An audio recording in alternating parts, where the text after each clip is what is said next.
يا أيها الذين آمنوا لا تقولوا راعنا وقولوا انظرنا واسمعوا وَلِلْكَافِرِينَ عَذَابٌ أَلِيمٌ۔ اے لوگو جو ایمان لائے ہو، رائنا نہ کہا کرو بلکہ انظر نہ کہو اور توجہ سے بات کو سنو، یہ کافر تو عذاب علیم کے مستحق ہیں۔ اے لوگو جو ایمان لائے ہو۔ اس رکوع اور اس کے بعد والے رکوع میں نبی صلی اللہ علیہ وسلم کی پیروی اختیار کرنے والوں کو ان شرارتوں سے خبردار کیا گیا ہے جو اسلام اور اسلامی جماعت کے خلاف یہودیوں کی طرف سے کی جا رہی تھی۔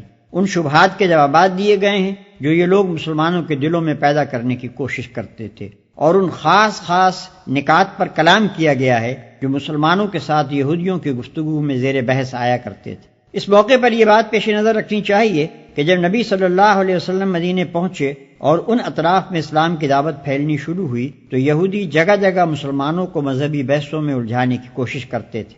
اپنی موشگافیوں اور تشکیکات اور سوال میں سے سوال نکالنے کی بیماری ان سیدھے اور سچے لوگوں کو بھی لگانا چاہتے تھے، اور خود نبی اکرم صلی اللہ علیہ وسلم کی مجلس میں آ کر پرفریب مکارانہ باتیں کر کے اپنی گھٹیا درجے کی ذہنیت کا ثبوت دیا کرتے تھے۔ توجہ سے بات کو سنو۔ یہودی جب حضرت صلی اللہ علیہ وسلم کی مجلس میں آتے تو اپنے سلام اور کلام میں ہر ممکن طریقے سے اپنے دل کا بخار نکالنے کی کوشش کرتے تھے۔ زبانی الفاظ بولتے، زور سے کچھ کہتے اور زیر لب کچھ اور کہہ دیتے، اور ظاہری ادب آداب برقرار رکھتے ہوئے در پردہ آپ کی توہین کرنے میں کوئی دقیقہ اٹھا نہ رکھتے تھے۔ قرآن میں آگے چل کر اس کی متعدد مثالیں بیان کی گئی ہیں۔ یہاں جس خاص لفظ کے استعمال سے مسلمانوں کو روکا گیا ہے یہ ایک ذو معنی لفظ تھا۔ جب حضرت صلی اللہ علیہ وسلم کی گفتگو کے دوران میں یہودیوں کو کبھی یہ کہنے کی ضرورت پیش آتی کہ ٹھہریے ذرا ہمیں یہ بات سمجھ لینے دیجیے تو وہ راعنا کہتے۔ اس لفظ کا ظاہری مفہوم تو یہ تھا کہ ذرا ہماری رعایت کیجیے یا ہماری بات سن لیجیے، مگر اس میں کئی احتمالات اور بھی تھے۔ مثلا عبرانی میں اس سے ملتا جلتا ایک لفظ تھا جس کے معنی تھے سن تو بہرا ہو جائے، اور خود عربی میں اس کے معنی ایک صاحب رعونت اور جاہل و احمق کے بھی تھے، اور گفتگو میں یہ ایسے موقع پر بھی بولا جاتا تھا جب یہ کہنا ہو کہ تم ہماری سنو تو ہم تمہاری سنیں، اور ذرا زبان کو لچکا دے کر راعینا بھی بنا لیا جاتا تھا جس کے معنی اے ہمارے چرواہے کے تھے۔ اس لیے مسلمانوں کو حکم دیا گیا کہ تم اس لفظ کے استعمال سے پرہیز کرو اور اس کے بجائے انظر نہ کہا کرو، یعنی ہماری طرف توجہ فرمائیے یا ذرا ہمیں سمجھ لینے دیجیے۔ پھر فرمایا کہ توجہ سے بات کو سنو، یعنی یہودیوں کو تو بار بار یہ کہنے کی ضرورت اس لیے پیش آتی ہے کہ وہ نبی کی بات پر توجہ نہیں کرتے اور ان کی تقریر کے دوران میں وہ اپنے ہی خیالات میں الجھے رہتے ہیں، مگر تمہیں غور سے نبی کی باتیں سننی چاہیے تاکہ یہ کہنے کی ضرورت ہی نہ پیش آئے۔ ما يود الذين كفروا من أهل الكتاب ولا المشركين أن ينزل عليكم من خير من ربكم والله يختص برحمته من يشاء والله ذو الفضل العظيم۔ یہ لوگ جنہوں نے دعوت حق کو قبول کرنے سے انکار کر دیا ہے، خواہ اہل کتاب میں سے ہوں یا مشرک ہوں، ہرگز یہ پسند نہیں کرتے کہ تمہارے رب کی طرف سے تم پر کوئی بھلائی نازل ہو، مگر اللہ جس کو چاہتا ہے اپنی رحمت کے لیے چن لیتا ہے اور وہ بڑا فضل فرمانے والا ہے۔ ما ننسخ من آية أو ننسها نأت بخير منها أو مثلها ألم تعلم أن الله على كل شيء قدير۔ ہم اپنی جس آیت کو منسوخ کر دیتے ہیں یا بھلا دیتے ہیں اس کی جگہ اس سے بہتر لاتے ہیں یا کم از کم ویسی ہی۔ کیا تم جانتے نہیں ہو کہ اللہ ہر چیز پر قدرت رکھتا ہے؟ ہم اپنی جس آیت کو منسوخ کر دیتے ہیں یا بھلا دیتے ہیں اس کی جگہ اس سے بہتر لاتے ہیں یا کم از کم ویسی ہی۔ یہ ایک خاص شبے کا جواب ہے جو یہودی مسلمانوں کے دلوں میں ڈالنے کی کوشش کرتے تھے۔ ان کا اعتراض یہ تھا کہ اگر پچھلی کتابیں بھی خدا کی طرف سے آئی تھیں اور یہ قرآن بھی خدا کی طرف سے ہے تو ان کے بعد احکام کی جگہ اس میں دوسرے احکام کیوں دیے گئے ہیں؟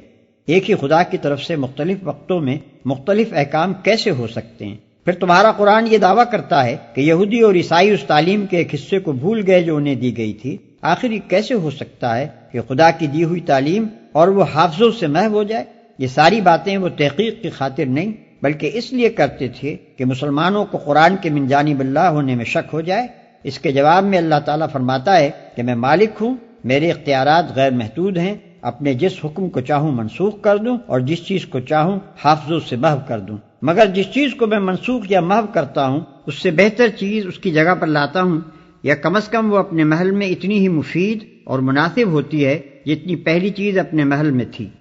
أَلَمْ تَعْلَمْ أَنَّ اللَّهَ لَهُ مُلْكُ السَّمَاوَاتِ وَالْأَرْضِ وَمَا لَكُم مِّن دُونِ اللَّهِ مِن وَلِيٍّ وَلَا نَصِيرٍ۔ کیا تمہیں خبر نہیں ہے کہ زمین اور آسمانوں کی فرما روائی اللہ ہی کے لیے ہے اور اس کے سوا کوئی تمہاری خبرگیری کرنے اور تمہاری مدد کرنے والا نہیں ہے۔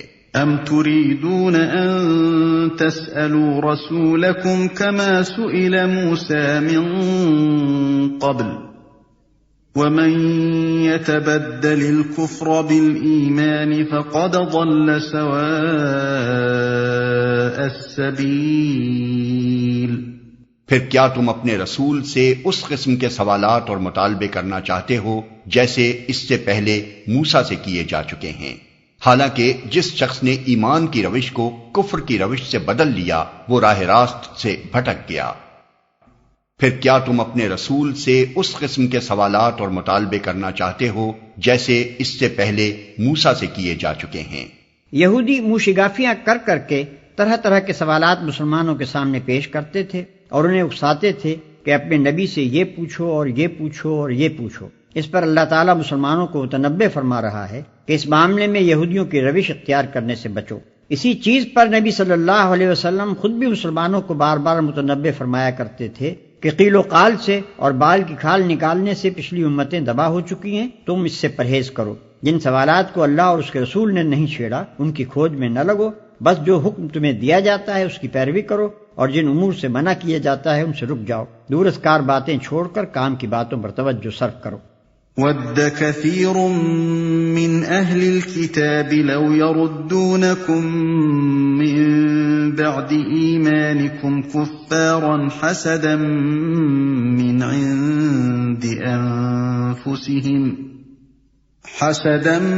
مِّنْ عِندِ أَنفُسِهِم مِّن بَعْدِ مَا تَبَيَّنَ لَهُمُ الْحَقُّ فَاعْفُوا وَاصْفَحُوا حَتَّى يَأْتِيَ اللَّهُ بِأَمْرِهِ إِنَّ اللَّهَ عَلَى كُلِّ شَيْءٍ قَدِيرٌ۔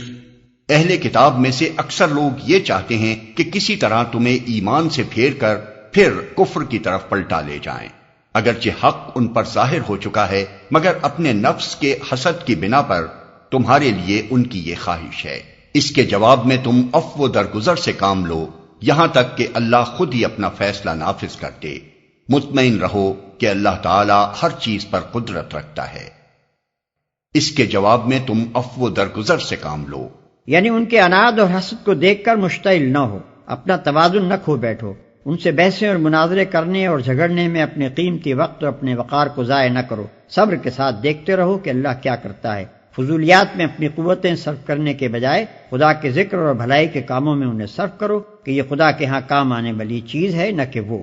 وَأَقِيمُوا الصَّلَاةَ وَآتُوا الزَّكَاةَ وَمَا تُقَدِّمُوا لِأَنفُسِكُم مِّنْ خَيْرٍ تَجِدُوهُ عِندَ اللَّهِ إِنَّ اللَّهَ بِمَا تَعْمَلُونَ بَصِيرٌ۔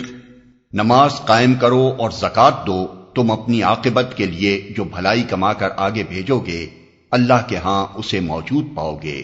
جو کچھ تم کرتے ہو وہ سب اللہ کی نظر میں ہے۔ وَقَالُوا لَن يَدْخُلَ الْجَنَّةَ إِلَّا مَن كَانَ هُودًا أَوْ نَصَارَىٰ تِلْكَ أَمَانِيُّهُمْ قُلْ هَاتُوا بُرْهَانَكُمْ إِن كُنتُمْ صَادِقِينَ۔ ان کا کہنا ہے کہ کوئی شخص جنت میں نہ جائے گا جب تک کہ وہ یہودی نہ ہو یا عیسائیوں کے خیال کے مطابق عیسائی نہ ہو۔ یہ ان کی تمنائیں ہیں۔ ان سے کہو اپنی دلیل پیش کرو اگر تم اپنے دعوے میں سچے ہو۔ یہ ان کی تمنائیں ہیں، یعنی دراصل یہ ہیں تو محض ان کے دل کی خواہشیں اور آرزوئیں، مگر وہ انہیں اس طرح بیان کر رہے ہیں کہ گویا فی الواقع یہی کچھ ہونے والا ہے۔ بلى من أسلم وجهه لله وهو محسن فله أجره عند ربه ولا خوف عليهم ولا هم يحزنون۔ دراصل نہ تمہاری کچھ خصوصیت ہے نہ کسی اور کی، حق یہ ہے کہ جو بھی اپنی ہستی کو اللہ کی اطاعت میں سونپ دے اور عملاً نیک روش پر چلے، اس کے لیے اس کے رب کے پاس اس کا اجر ہے، اور ایسے لوگوں کے لیے کسی خوف یا رنج کا کوئی موقع نہیں۔